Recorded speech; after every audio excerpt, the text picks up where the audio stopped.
All right. Well, thank you, first of all, Chair Overbeck, for carving time out for me. Sure thing. It's probably going to feel a lot like you you are facilitating this meeting, because it is going to be a lot of one-way coming at me dialogue. Sure. But the purpose of this meeting, if you have your email, if I could just have you go ahead and pull up your email, is I'd like for you just to kind of share your thoughts with me on how, and this really does center around the CAC, or the Area Commission Technology Enhancement Program, and that application has come due at the end of the month. So kind of structuring, I've just thrown out some talking points, 3 or 4 of them, that you can kind of construct your conversation at me with those talking points, and how it could probably help you as the chair, in the chairperson role. And what's more, how do you think that this could help, from any of those perspectives? How do you think this could help the Clintonville community and help the Clintonville Commission? Right. So the first question about gathering consensus, is that right? Am I on the right email? Okay. Yeah. Yeah. I mean, I think we've done a bunch of different things. So as you know, as it relates to non-technology in the era before COVID, doing group bike rides and events like that, and having some community forums in person, like we used to be able to do, and hopefully we'll be able to do again soon. And then in other ways, some of the things we've done around, say, the traffic signal box, we did a survey, and I don't know if we used what we used for that. I don't know if we used SurveyMonkey or somebody. I think I probably had to use my professional account, and because we got over 800 responses, and I think you're capped at 100 with the free one. So to me, I mean, that's the most valuable tool, is having some sort of survey instrument.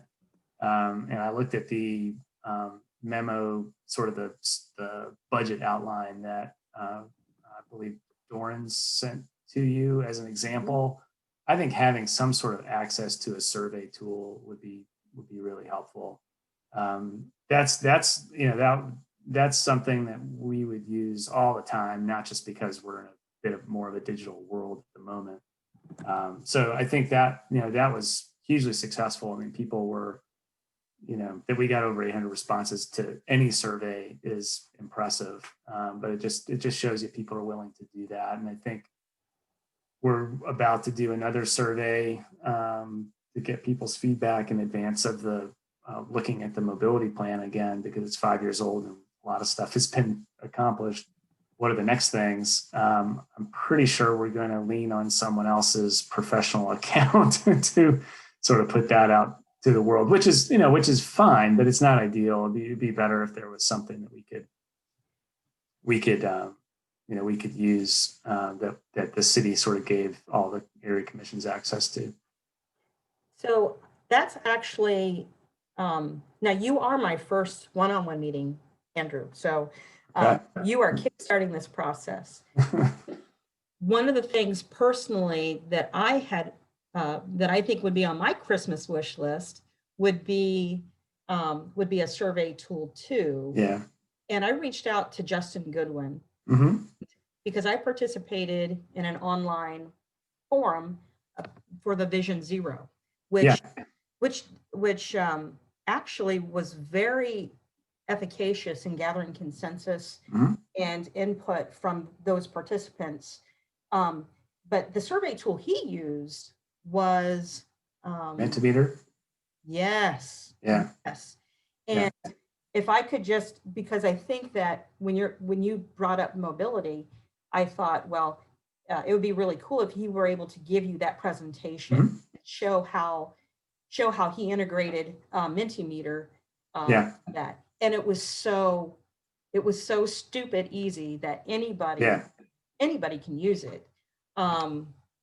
So, but I use that. I use that a lot as well, and it's great for facilitating things inside of meetings. We use it other ways too, but yes, I'm familiar with Mentimeter. It's pretty powerful for people to be able to see the answers to their questions, and then depending on the format of the meeting, you can then say, okay, well, somebody said this. Why? Why did you say it? And it lets people sort of weigh in. It's a little bit more of a it's a good technique to get people to talk about the things that are concerning them.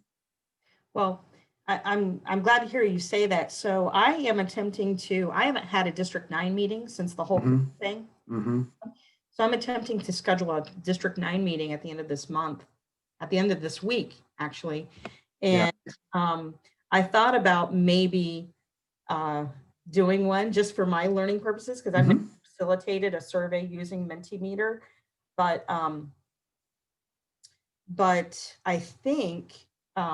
think with Mentimeter, if I did something, if I just whipped up maybe a survey like, what's your favorite cream flavor or something to that effect, just something to kind of warm up my chops to it, because I've never used it. So, but I like the idea of being able to engage the community and feeling it, real time, what that response is. It's almost like immediate gratification, People, at that time. So it can kind of help guide that conversation for the rest of the meeting. So yeah, people love it. And we, in pre-COVID times, we would even do it inside of live presentations. So you would, you'd have a room full of 200-300 people and they could all see the answers. It was very transparent. It wasn't, we like to do it because this always happens when you're doing an in-person meeting and then you have some activities that follow. You always lose a percentage of people who want to go about the rest of their day. So it's a good way to you have people in a room, they're a captive audience. You can get their feedback on the sort of the most important questions, and then people who want to stick around can. So it's great to use even in person. But there's also in Zoom polling that you can do, which is a little more limited. It's not as fun as Mentimeter, but it does allow you to ask questions of people inside of Zoom. And we use that depending on how complicated the meeting is. But yeah, I think those sorts of things, and then just having access to something for outside surveys that you're just trying to get people's input. But I think with some of these other tools, it would be, I think, for example, on the mobility stuff, we'll get some initial insights from the survey, but we could also then host a couple sort of digital gatherings if we wanted to, and having access to a few of those tools for some of those digital gatherings would be really nice. So, I don't know if the city would sort of, buy a pro license and share it with the area commissions, and how that would work logistically. I have no idea. Just with so many people involved. I know how we do it at my company, and we managed to figure a way to share all these licenses and across offices and things like that. But anyway, you have to think through how that might work. Yeah, and me being newly introduced to it, I don't know either, but applying the knowledge and the experience that I've had using Zoom, it's like anybody can have a Zoom account, but it has limitations. So we've had to step that up and go to a pro Zoom account and actually subscribe through the area commission and be reimbursed funds for that subscription, which is only $15 a month. But if there was a, something comparable to that, or if that was available rather than buying the software available via subscription service, it might be worth a pitch. So I think so. And you have to look and see how all of these things are structured, because all of them have plans.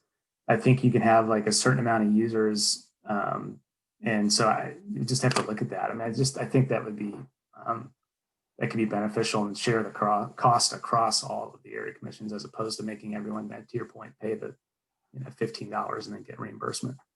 Yeah, that's a very good point. And we've always said that Clintonville is, there's no shortage of opinions on Clintonville, but if you can kind of narrow those options down to maybe 5 responses, it sure does help our community.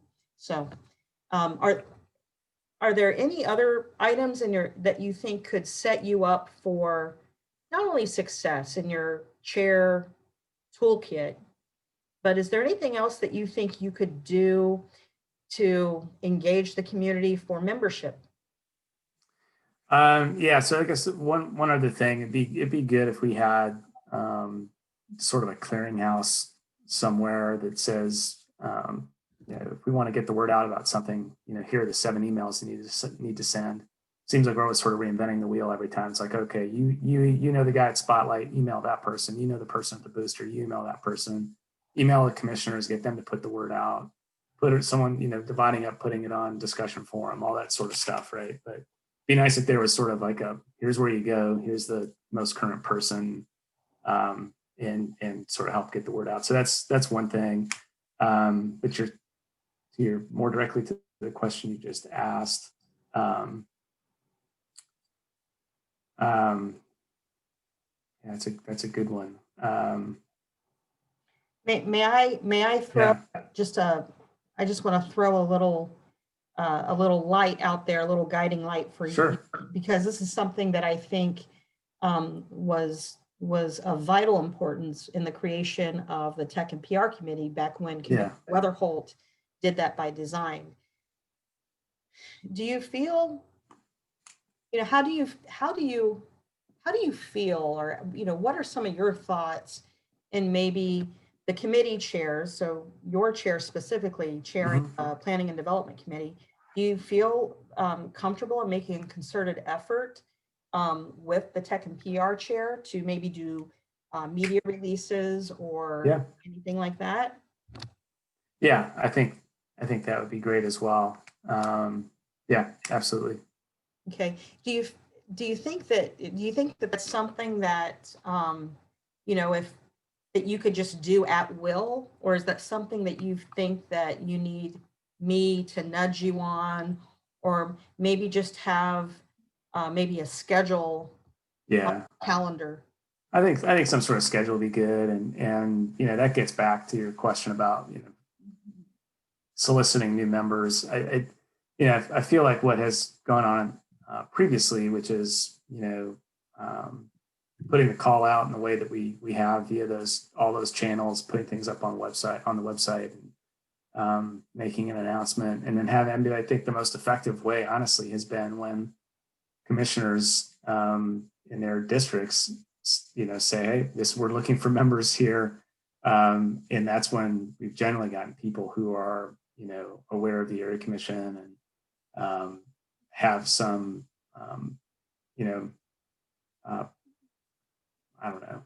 connection, I suppose. And so when you make those personal appeals, that's when you start to get, some people who are, getting the word out. And, I think a lot of years that's led to, as many as half a dozen or more applicants, right?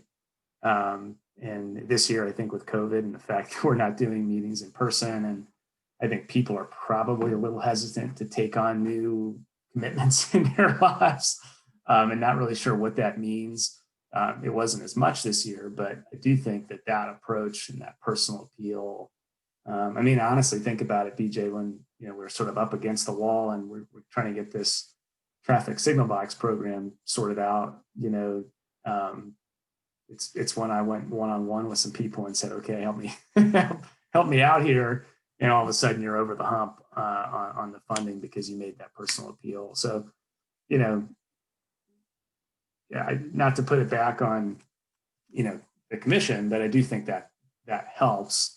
But yeah, some sort of news release and something that maybe use that as an opportunity to tell the story of the committee and what the work is that they do, because so many things are not maybe well understood.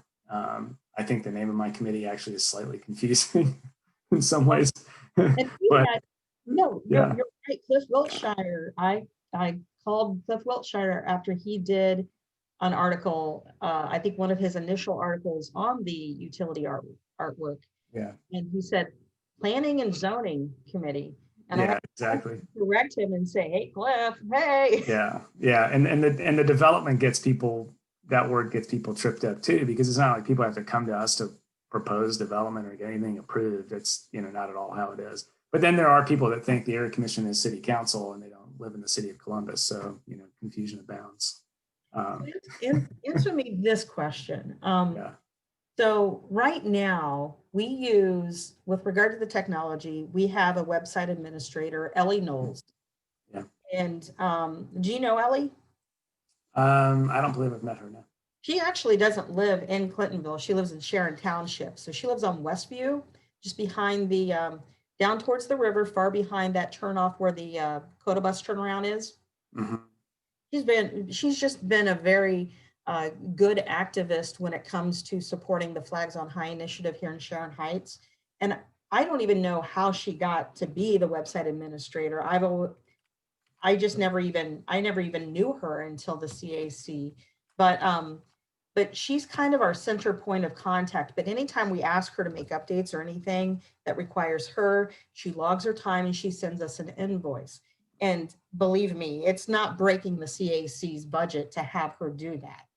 Sure. But I think using the WordPress and then having thing on a Google platform, I think helps streamline the process.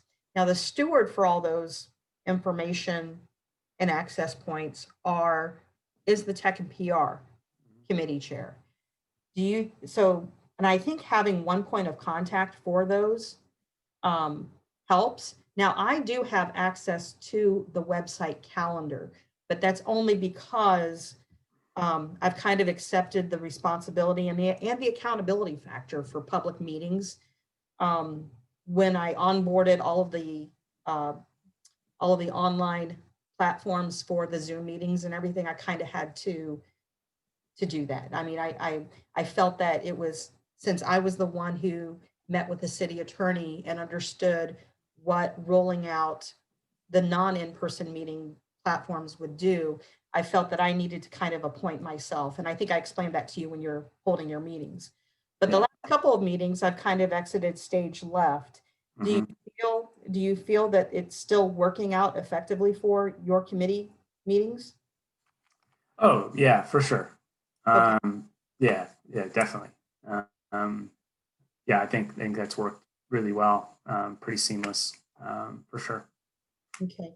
So on the description of the application, it says to assist area commissions in their ability to communicate with and engage residents by leveraging new technology to help an area commission hold efficient and effective meetings, to promote the use of social media, websites, and other forms of electronic communication as tools for organizing and engagement. So do you think that we've touched upon all those areas with the clearinghouse and the survey tool? Yeah, I think so. I mean, I don't know if it's even possible, but I mean, if there was sort of like maybe there is, and maybe we're already doing it, but if there was, hey, we're trying to get this survey out, if there was one person you could just go to and they push the button and they get it up on the area commission's website, the email goes out to area commissioners to promote, maybe something like that is sort of how it's working right now, but I don't know if it's entirely clear. Well, so Ty Wilbert has been that go-to person. Mm-hmm. I think that the difficulty is not in the logistics of having committee chairs or person assigned to that task and the sharing of information to the tech and PR chair. I think, and I'll just use the utility box artwork as an example. It's the format in which that information is being shared. And so right now, the website is WordPress, and it's synchronized with the Google platform. So when I go in and I add an agenda for a meeting, I'm going into Google Calendar. I'm accessing that through Google Calendar. So Google's great. It's not super sophisticated or overly sexy, but it is user friendly and it's free. Mhm. It's free. So that's Yeah. kind of why, I think that's kind of why it was designed by that prior to me getting into the CAC, but to just kind of help, um, bolster that. I've been trying to use that platform and make it a little bit more, not just user friendly, but more easily accessible by the public. So if we could just kind of bear that in mind, that, if it's a Google Doc, or if it's photos shared via Google Drive, make sure that the settings are public, make sure that it is a shareable format. And then I think that would help bolster those in a more timely manner, and share a little bit more information. And if it's all kind of streamlined to a Google platform. Yeah. Yeah, I had one, this is sort of unrelated, but related. Was looking on the Area Commission's website this weekend as we're going to launch a survey regarding the mobility plan, and I couldn't find the mobility plan, which is from 2015, so maybe it sort of fell off the documents. I couldn't find it on the Area Commission's document page, and it could be there. I just wasn't looking for it right. It may very well be on there, but what I was hoping to do is link people to the 2015 plan, so if they wanted to, they get a sense of what's in there, and give them a little flavor of might help them before they start answering survey questions. I bet you 2 or 3 people probably go through the effort of doing that, but wanted to give people the opportunity to do it. We could host it some other place and link to, put a Dropbox link up or something like that, but it'd be nice if it was on the Area Commission site. And again, I could have just been remiss in trying to find it. But. No, unfortunately, Andrew, I'm looking under the documents tab where I would go to find that. I don't even see, that's a great, this is the type of discovery that I'd hoped in the sharing and meeting with people. Yeah. And it probably was up there at some point in time, but I know the website sort of shifted over time, and it's possible stuff dropped off. But the neighborhood plan being up there would probably be, even though it's 11 years old, it might be helpful. Now, let me ask you this. I know that the Clintonville neighborhood plan, it's not on there either. No. Yeah. And the questionnaire that we asked developers to fill out, which is a checklist to make sure that they have reviewed the Clintonville neighborhood plan. Mm-hmm. I think that needs to be on there too. I forget what that is. I'm going to make a note to myself to ask about the developers checklist. But this is precisely why I think this 30 minutes are well invested in one-on-one conversations, is because, sometimes in a 2-hour meeting where we've got to cover zoning and variance issues and all kinds of other business, it's very difficult to be able to share these ideas. So I really appreciate that. Is there anything other than the Clintonville neighborhood plan? Now, let me ask you this. The Clintonville neighborhood plan is somewhat of a living document. Yeah. Yeah. I mean, it's fluid. It morphs. It kind of develops. Do you think that and that's all facilitated through your committee, do you think that when there are changes made to the Clintonville neighborhood plan that you would know, that there would be that internal voice that says, I better reach out to our tech and PR chair to send an updated link to the website, or to update? Yeah.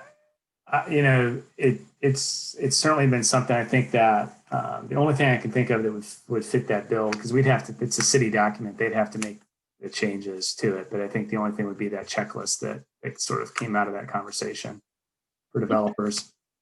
I can't think of anything else. I mean, yes, I would say yes, for sure. But I think it's unlikely. You would be that person to know if it changed. You would be that.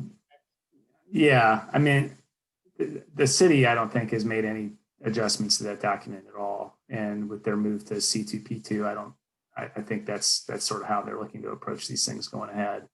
Okay. All right, then But yes, in spirit, I yes, totally agree.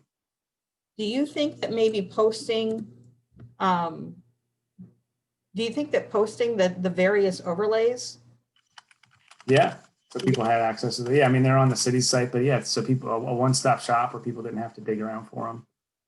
Yeah, because I think we have 3 different overlays along our high street. Yes. So there's a CCO and a UCO, I think for both, maybe for both Indianola and High Street. Certainly front Indianola.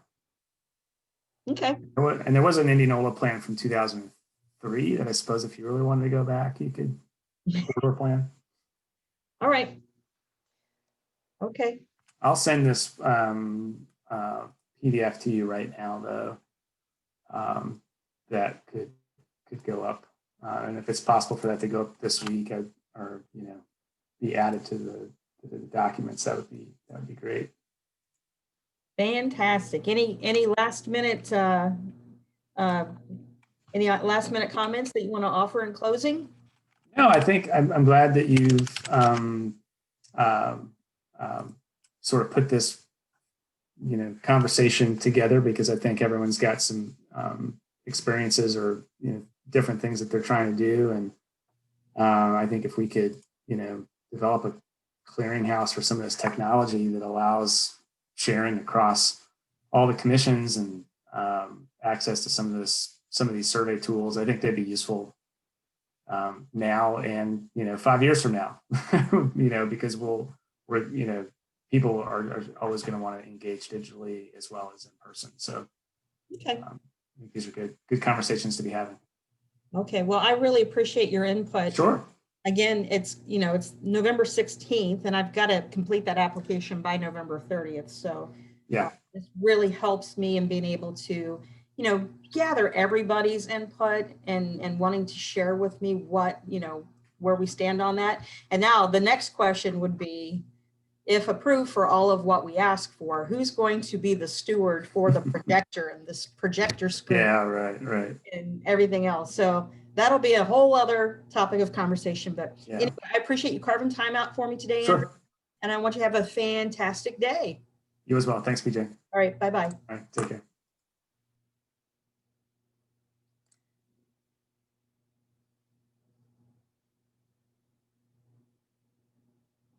Hey there. Hi, Brian.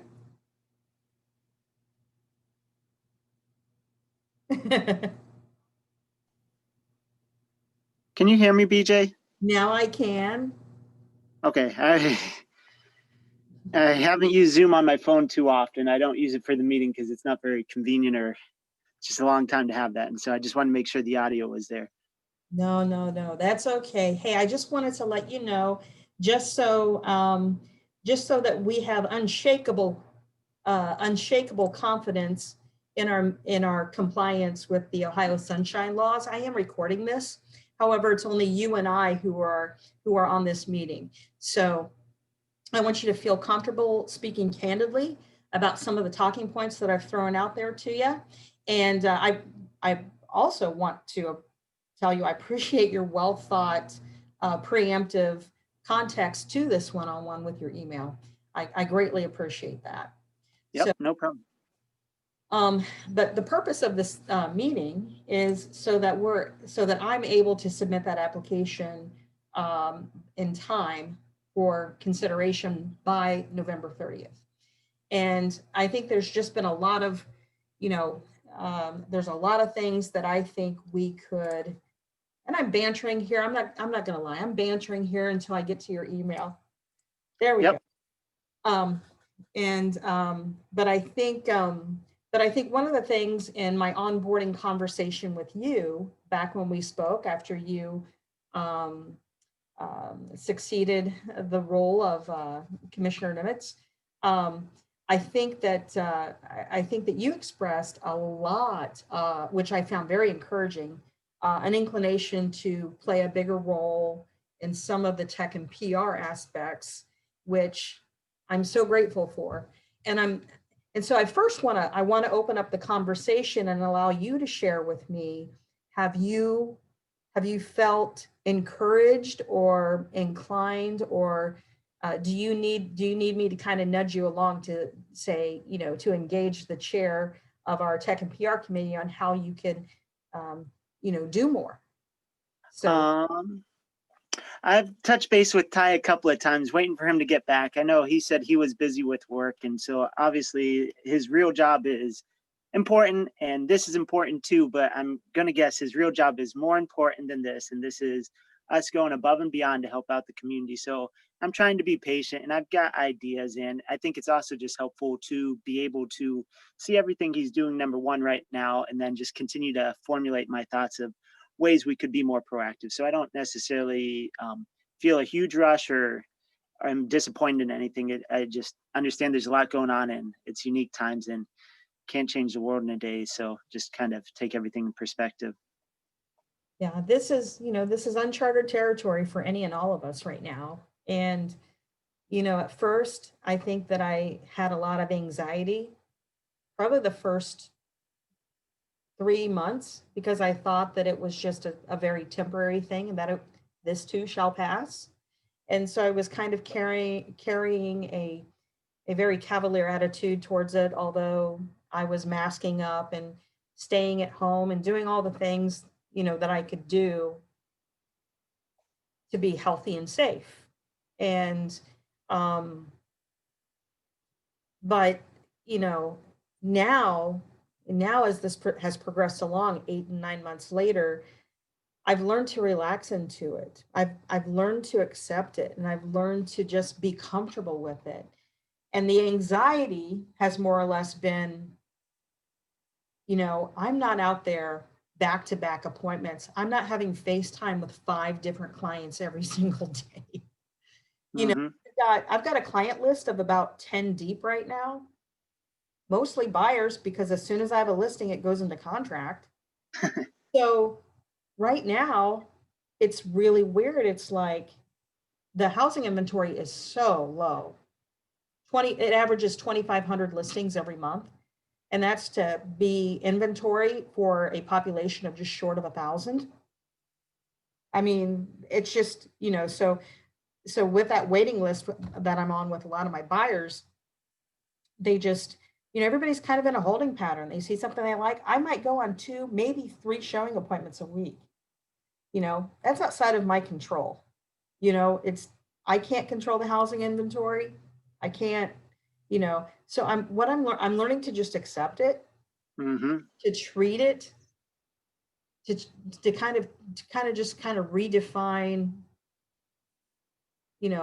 my existence. And, it's just, fortunately, I'm not in a position where I'm, hurting financially. I still have a roof over my head. I'm very thankful. I'm very gracious to that. So, I'm learning just to kind of take it all in stride and be okay. I'm choosing to be okay, Yep. So, and we are all volunteers. So Brian, this has not been a very typical first year commissioner item of business, but, I did want to take an opportunity to learn a little bit about what you thought after review of that application. How what do we need, and how would you leverage this? So, in the event that you did become more engaged with the tech and PR committee, and you have such wonderful ideas. And I know that in our onboarding conversation, you had thrown out a lot of blurbs about other technology platforms that we might be able to benefit from. And so having you be the second person that I meet with really is going to help carry this conversation forward. So I really want to hear more about that and how we can leverage this one-time application to the best of our ability, provided that input. So, Yep. I also want to remind you that we are being recorded. I don't know if I told you that at the beginning, but Yep. As public meetings, sunshine laws, that kind of thing, we never want to put ourselves into a position where our integrity can be put at question. And if it is ever put into question, we want to make sure to have the documentation, this format, in place to allow that to prevail in times of that. Okay.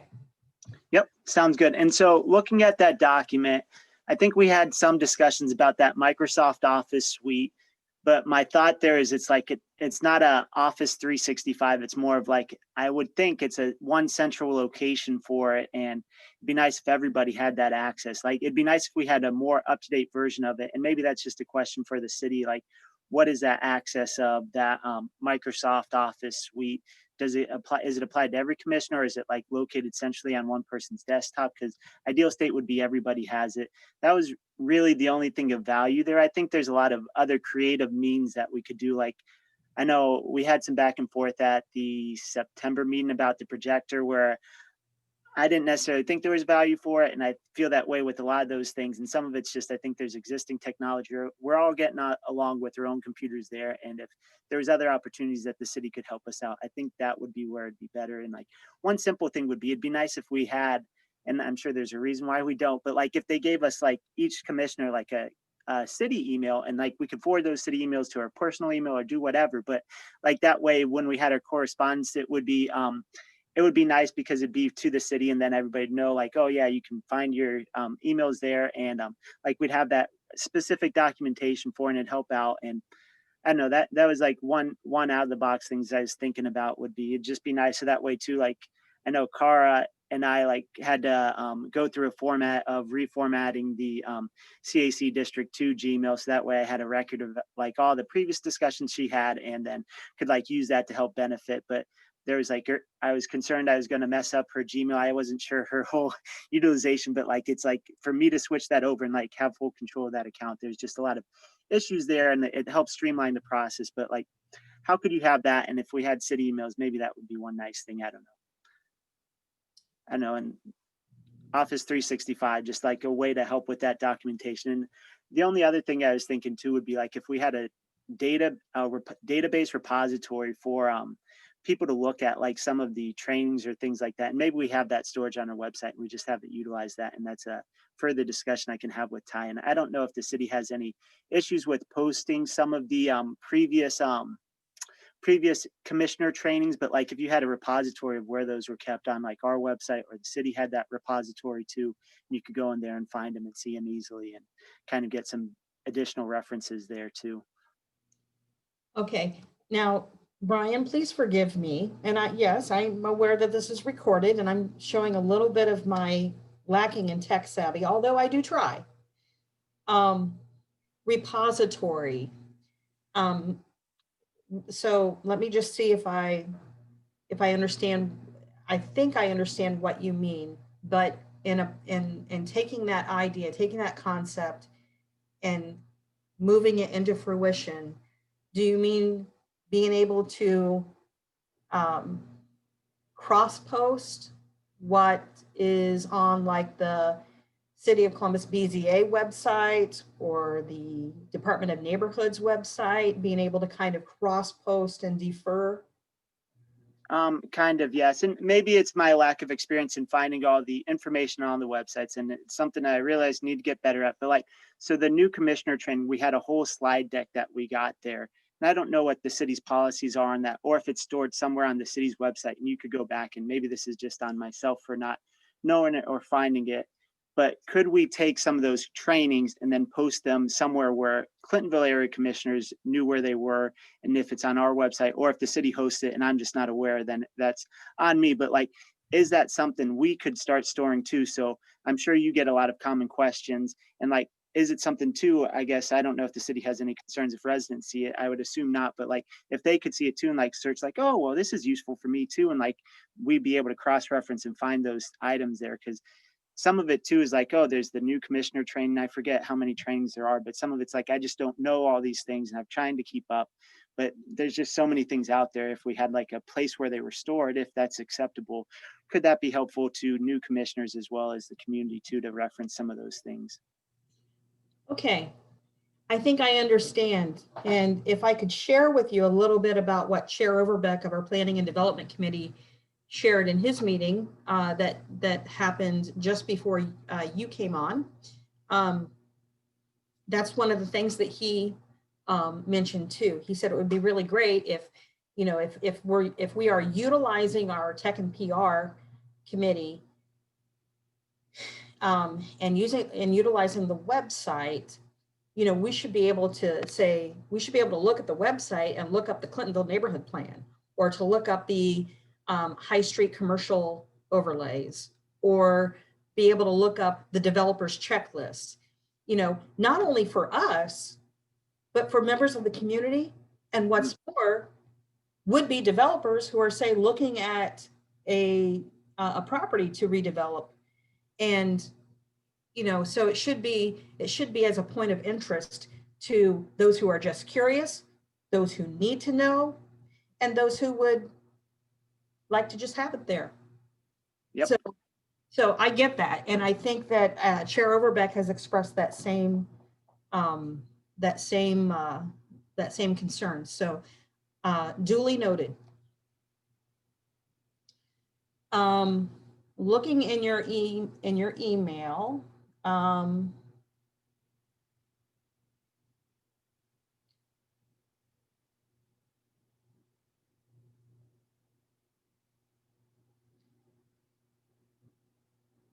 okay, so streamlining the website.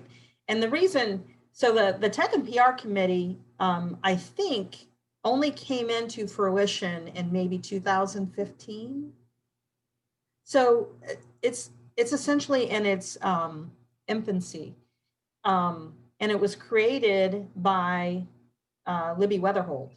So it's still in its infancy, and as people's responsibilities change, and I can remember being just an attendee, just a public attendee at a commission meeting before I was even part of the commission.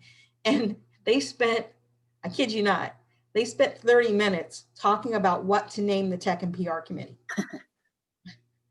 And I'm like, wow, not a whole lot's changed since then. But I mean, they do give a lot of thought to how these roles and committees, how they serve a purpose. Do you think that, I'm reading your, when you say streamline the website and documents and file archives, you know, I think if you were to dummy that down into layperson's terms, you would say to make everything more easily accessible. Yep. Right? Okay. And one of the things I know too, and I don't know if there's any thoughts on this too, but like, it looks like we've got some old city documents in there, and I don't know if it's possible, but it'd be nice to reference city documents to the city, because the city documents can change. Right. Then we have this old information on the website, and it's like the city's probably going to maintain those documents. And this is me just trying to think, like, how can you get like city specific documents linked back to the city website where it goes there? And obviously it's still maintaining links, but one of the things we really try hard to do at work is make sure we don't repeat like the same file or same information on multiple sites, and then you have to update it like 4 or 5 times if it only needs to be updated once. And so it looks like maybe there's some old documents there, or things that you could refer back to the city for some of those recommendations. And so that was one of the other thoughts too. And I don't know how best to do that. I just noticed, like, when I was clicking through some of them, like we had I think there was one about COVID testing sites, and my guess is maybe some of that information's changed. And so, like, should we think of a better format to do that versus like we've got this folder there and nobody looks at it in 2 years, and it's like, oh well, this is interesting, and like how best could we have that available? And I know the other thing I'll share too is, like, Cara, when we were talking, said she had this she had a website for District 2, and the one thing I was just thinking when she asked like if we'd want to continue or whatever, was like, it'd be nice if all the information came from the Clintonville Area Commission website, so we had one unified source for information, so I'm not selectively picking anything or choosing anything. And like we could also refer back to the city's website, so that way the information is very clear versus like this district saying this, and then you've got all these other districts who might say different things. If you have one website that controls it, it makes it a very unified message. Well, and I think that was the entire notion as to the development of the Tech and PR Committee. So, you know, it's like I have, I try to, and there might be 1 or 2 posts that maybe slip my eye, but when the CAC makes a Facebook post, I try to share that to my commissioner Facebook page. And then, but I just do social media platforms, and just for those very reasons that you cited is why I don't have a website, because it would just convolute information. So if you could just take that same energy and kind of thrust that into the Tech and PR committee and bring those ideas to the table, I'm sure someone would love to work with you in making those improvements happen, to try to weed out some of the antiquated information. And you know, and then there are hot topics like urban deer. Urban deer keeps coming up into everything. Well, I had a district meeting in 2018. In November of 2018, I had a district meeting, and we talked a lot about the urban deer. And I had the rangers from the Division of Wildlife. I had a whole panel of 4 rangers that attended that meeting, and they gave out literature and everything else. And I forwarded the email and all of that information to the CAC. And here we are 3 years later, recycling almost to the date. 3 years later, we're recycling the same concerns, but I've already addressed that at a district level and already shared information. And my district is probably like, our commissioner chairs the commission, and now I'm reading about these urban deer concerns. What is she doing? You know, all I can do is share and disseminate, you know. And so it would be nice to have like those trending topics, like, you know, just if you just rattle off like the top 3, it would be like urban deer, traffic calming, name another one. I would guess bike trail. Bike trail, okay. Name the, you know, and have those as kind of a, you know, have those as kind of a under a trending topics tab where they could be interchanged in and out, that kind of thing. But honestly, you bring a very good, you know, very valid point. And to keep the information on the website topical, on point to the community's concerns, and kind of a way to not only to have it on topic, not only to have it on topic, but to have it cross-referenced with like municipal sources or state sources. Is that right? Yep, and just the overall layout too. And so I guess maybe topical covers that, but like some of it's like, oh, I wouldn't think to click here to get there. It's like, we want everything to be relevant, but we also want it to be in a displayed in a manner that gets the people to like where they want to go. Okay. And topical might cover that, but. Okay. All right. Well, I'll tell you what, I really want to encourage you to, you know, there's nothing that says that commissioners can't be on a committee. Commissioner Minister serves on the Zoning and Variance Committee. The only thing that says that a commissioner can't be part of the committee is the election committee, but Judy Minister is a liaison. So we actually call those liaisons, so that they are a liaison between the CAC and that committee. And there have been times where that position has been critically important, but you know, they're not a voting member. You know, they're just merely a liaison. So you know, I want to encourage you to play a role and help. I know Ty has really stepped up. I know that we're all busy, bearing in mind that we're all still just volunteers, but Ty really has stepped up, and he's worked shoulder to shoulder with me and having to step up everything with regards to transparency and using the technology that, you know, the tools that we have, and and trying to comply with Ohio sunshine laws and everything. He's really stepped up his game and helped me tremendously with all of the technology piece, because that has not been easy. Without Ty, I have a nice thick head of hair, but without Ty, I probably would have pulled my hair out. So, but Ty could use some help, and he could use some of your experience and expertise to help bolster some of these things. And I would really encourage you to do that. Okay. Anything else? I don't think so. I emailed you one additional thought about, and I don't know if it's worthwhile going into, but if you wanted to make charters for those, I know that's been a hot topic about how we should either make a bylaw recommendation or change. And so the only thing I was thinking, if we wanted to go with charters for those, was like you could have a streamlined way to display the information, so that way all of the committees we have would look the same. Or if people were trying to reference like how many members do they have, or is it ad hoc, or is there a limited number of seats, and how are those seats determined? You could have it in a charter instead of having all that information, the bylaws and that thing to be changed. Do that. And so I don't necessarily have strong recommendations one way or another, but since it keeps on coming up, I just thought I'd offer a potential solution, even though it might be a terrible solution. Would you mind if I brought that up at the next CAC meeting? Sure. And I credit you with that idea. Sure. And everything I put is like up for interpretation in terms of like the way I laid it out. I was just thinking of like, what do all of them have in common, but what common threads, or what could we maybe do to make them all be in the same order and just be very clear to everybody. And I think maybe that'd help with Commissioner Weidman's thoughts too.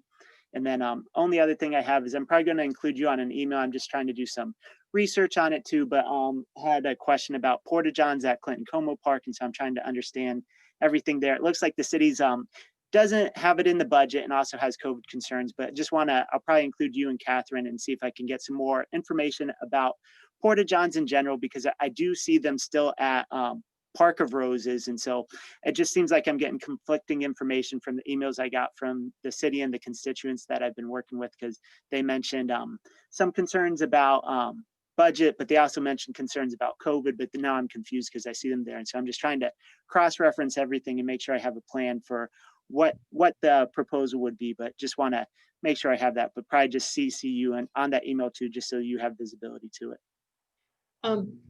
How are you, are these people that are coming to you? This is with regard to, how are you engaging your constituents? Still coming up with the plan. So a lot of time people are getting to know me now. So they either find me on the website, which is helpful. I'm getting emails that way. So good. It's still working to build my base. But this one, Commissioner Weidman, actually, they live in his district, but the issue is in my district for where they play pickleball. And so then was working with him. Pickleball someplace? Yep. Clinton Como Park has a single tennis court. And so they set up their own pickleball nets on that tennis court. And so the park used to have porta-johns. I forget when they were put in place, but since I live right next to the park, I definitely know they're gone now. And so the only thing I noticed when we went to Park of Roses is they have porta-johns still all over that park. And so just want to see if Catherine has a city resource I can touch base with, like, oh, how do the porta-johns get there? Like, are those going to be removed? Because there was a mention of COVID concern, and it just strikes me as interesting. Like, if there's COVID concern, you'd think there'd be a plan to remove all the porta potties, and there might be. They just maybe got certain few ones there. So just want to understand like who would be the contact for the porta potties, what's their plan for removal of them, if they're all going to be removed, and then if we did want to address the budgetary concerns, like understand the permit process to get the people who play pickleball there to put in permits to play on the court, so that way they know they're used. And there's just a lot of steps I want to make sure I can talk to and speak to before I do it, but just wanted to bring it to your attention that that email will probably come in the next few days. Okay, all right. That kind of brings back memories from when in Sharon Meadows Park, our neighborhood park, used to be Sharon Elementary School, and then the city school district decided to close it down for insert ABC reasons here, and then it went to like an adult learning center for a while, and then and then it was just an empty building. So there were some other things that kind of got thrown in the middle there, but the end result is that the neighborhood petitioned to have the city recreation and parks purchase that land from the school board and create a park. And now there's a wetland, there's a woodland, there's a nice walking path, a playground, some benches, but we've actually asked for porta-johns for, and we've had nothing. We've had nothing. So, you know, I do know that from attending the mayor's address with city leaders last week, I do know that there is a $5 million reduction in the allowable budget for the upcoming year. And I think that goes without saying that, you know, recreation and parks probably does not, you know, fall very high on the budget analysis. You know, there's a lot of resources that are needing to be reallocated towards the COVID-19. And so just, you know, set those expectations low for your constituents. Make a really good argument. And if Whetstone sets the precedence, then use that to your leverage, and, you know, good luck with that. Yep. Really quick. So I think they've got a porta-johns right by the tennis courts at Whetstone. So that would be option one. If you want to play pickleball now and through the winter until the porta-johns remove, do that. Then let's ask the city about the porta-johns and what the COVID concerns are, and then what the budgetary concerns are and what the permit process is. And so give them a multi-layered approach with an easy answer now and a long answer for the future. So all-terrain approach, Brian, I love that. I love that. Well, I'm tickled to have you as part of the commission, and don't hold back. I value all of your creativity and your outside the box solutions. So, you know, don't think for 1 minute that because you're a freshman commissioner that your thoughts aren't being valued, because you just need to speak up more often. sounds good. Hey, thank you very much for your time today. And if you can think of anything else that maybe we didn't have time for, just shoot me an email. Okay, will do. Thanks, BJ. Thanks, Brian. Bye-bye.